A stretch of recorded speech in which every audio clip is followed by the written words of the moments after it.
Говьсүмбэр аймагт 2018 оны 4-р сарын 6-ны өдөр Монголын өмгөөлөгчдийн холбооноос хүний эрх өмгөөлөгчдийн хараат бус байдал аяныг зохион байгууллаа.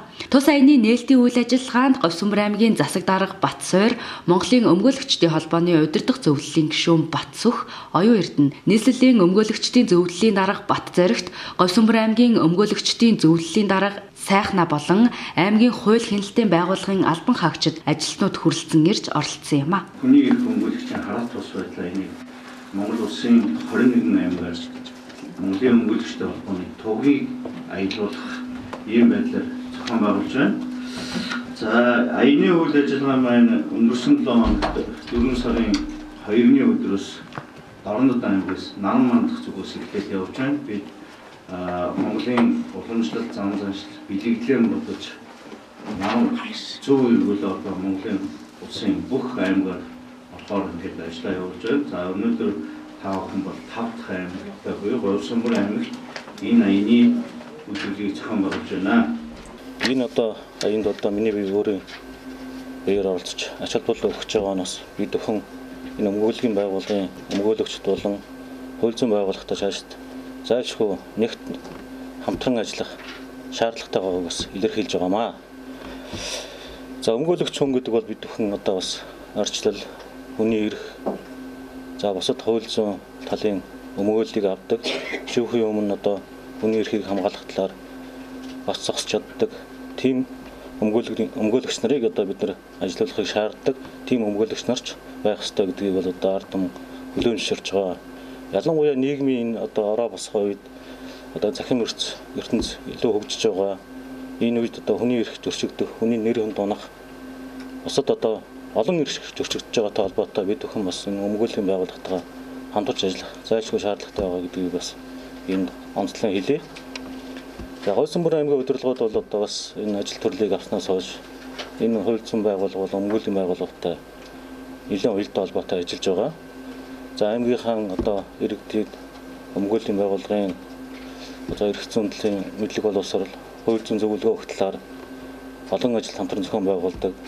Нээлттэй алганы өдөр болон бусад одоо хуулийн олон арга хэмжээнд дээр бид нар хамтарч ажиллаж байгаа. Энэ ажилд бол өмгөөллийн байгууллагын төлөөллийг бол байнга оролцуулдаг.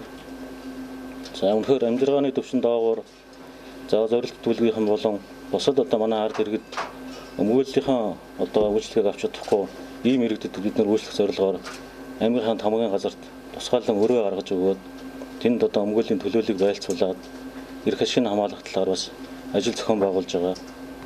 Өнгөрсөн жил одоо Говьсүмбэр аймгийн өмгөөллийн байгууллагын 25 жилийн арга хэмжээ болсон.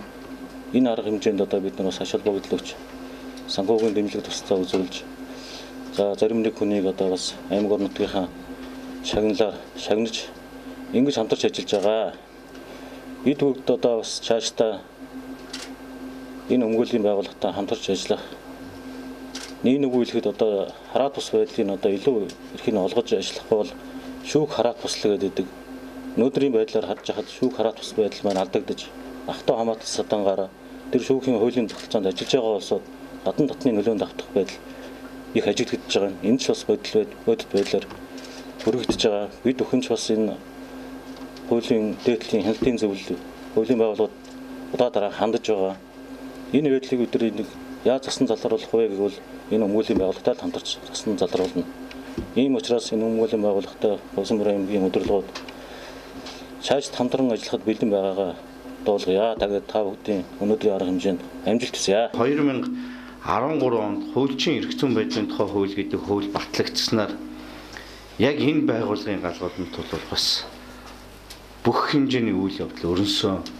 Үүнтэй зэрэгцүүлээд бид өмгөөлөгчид ямар арга хэмжээ авсан гэхээр өөрсдийнхөө түүхэн уламжлал энэ байгууллагынхаа одоо гал голомтыг сахин үлдэхийн тулд бол өмгөөлөгчдийг сайн дурын үндсэн дээр эвлэлд нэгдүүлсэн өмгөөлөгчдийн холбоо гэдэг төрийн ус байгууллага өөрчлөлт байгуулснаар энэ байгууллагынхаа түүхэн замналыг бол үргэлжлүүлэн авч үлдэж чадсан юм аа өнөөгийн өмгөөлөгчд маань.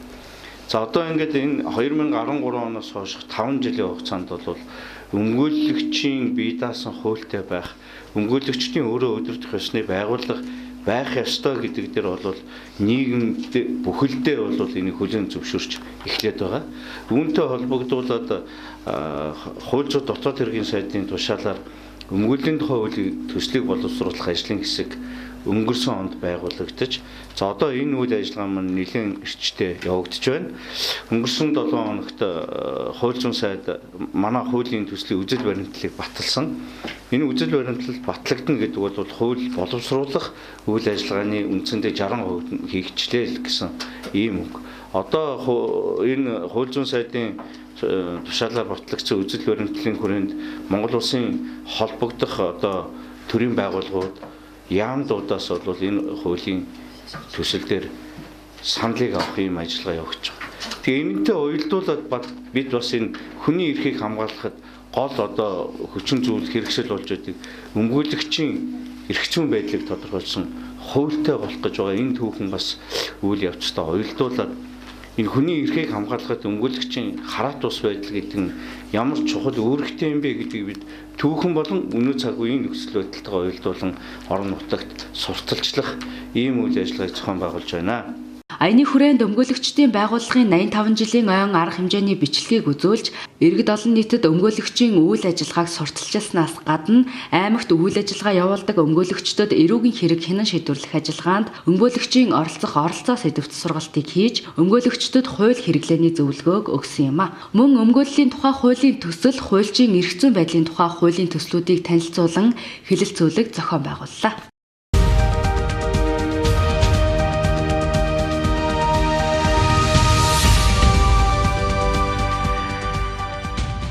Уулуурхайн жишг сургууль Говьсонбор аймаг дахь Политехник коллеж нь түлш эрчим хүчний үйлдвэр геологийн яамны дэргэд геологийн техник мэргэжлийн сургууль нэртэйгээр 1967 онд анх байгуулагдсан. Үүнээс хойш 2007 онд хөдөлмөр эрхлэлтийн сургалтын төв, 2008 онд мэргэжлийн сургалт үйлдвэрлэлийн төв, 2010 онд Уулуурхайн жишг мэргэжлийн сургалт үйлдвэрлэлийн төв, 2012 онд Уулуурхайн жишг сургууль Говьсонбор аймаг дахь Политехник коллеж болон өргөжөж одоо хүртэл үйл ажиллагаагаа тасралтгүй амжилттай явуулж байна. За өнөөдөр Монгол Улсын Уулуурхайн жишг сургууль Говьсонбор аймаг дахь Политехник коллежийн маань 2007 оноос хойш одоо нийт төгсөгчдийн нөхөсөг уулзалт сагсан бөмбөгийн тэмцээнийг бас анх удаа амжилттай зохион байгуулахаар төлөвлөсний дагуу одоо үйл ажиллагаа явуулж байна. За бид бүхэн одоо ихний ээлжинд оюутны төлөвлөгч оюутнуудынхаа холбоог зохион байгууллаа. За холбооны тэргүүнээр бол одоо Бүрбат гэдэг манай аймгийн онцгой байдал ажлыг задуу сонгогдлоо. Мөн 21 тэргүүлэгч бас сонгогдсон байгаа. За өнөөдөр бас өргөжлүүлээд нөхөсөг сагсан бөмбөгийн тэмцээн бас зохион байгуулагдсан байгаа. За ер нь 2007 оноос хойш нийт сургуулийн хэмжээнд бол 2475 оюутан төгссөн байгаа. За үүнээс одоо томоохон уулуурхайн компаниуд болон за бичил компаниудад бас нэлээдгүй олон төгсөгчд маань ажиллаж байна. Манай нийт төгсөгчдийн одоо 70-аас 75% нь бол одоо мэргэжлэр ажлын байрнаар ажиллаж байгаа. Сайхан мэдээтэйгээр бас төгсөгчдийн анх дугаар уулзалтаа зохион байгуулж байна. Тэгээд нийт төгсөгчдийн анх дугаар уулзалтын хүрсээс оюутнууд сануулгад та бүхэндээ ажлын өндөр амжилтыг хүсье өрөөё. Говьсонбор аймгийн Политехник коллежийн 10 жилийн ой уулзалтанд ирсэн нийт төгсөгчдөө ойн баярын мэндийг хүргье. Миний бие бол 2013 оноос 2016 оны хооронд үйлдвэрлэлийн техникчийн ангийг борхоо багштай төгссөн байгаа.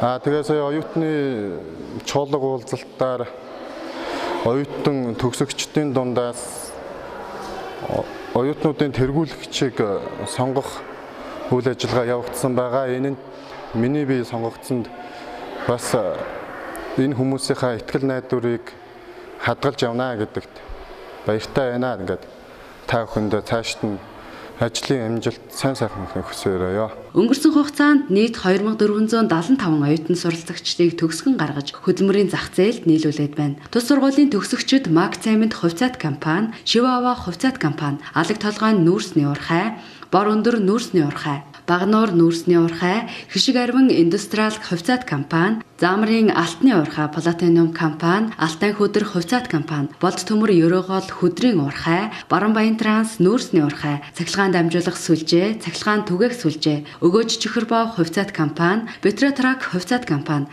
Чойр хайрхан ноосны үйлдвэр, Чойр Кашмир компани, Баян Нексус гам бөмбөлгийн үйлдвэр, бусад бичил уурхайн компаниудад өөрийн эзэмшсэн мэрэгжлээрээ амжилттай ажиллаж байна.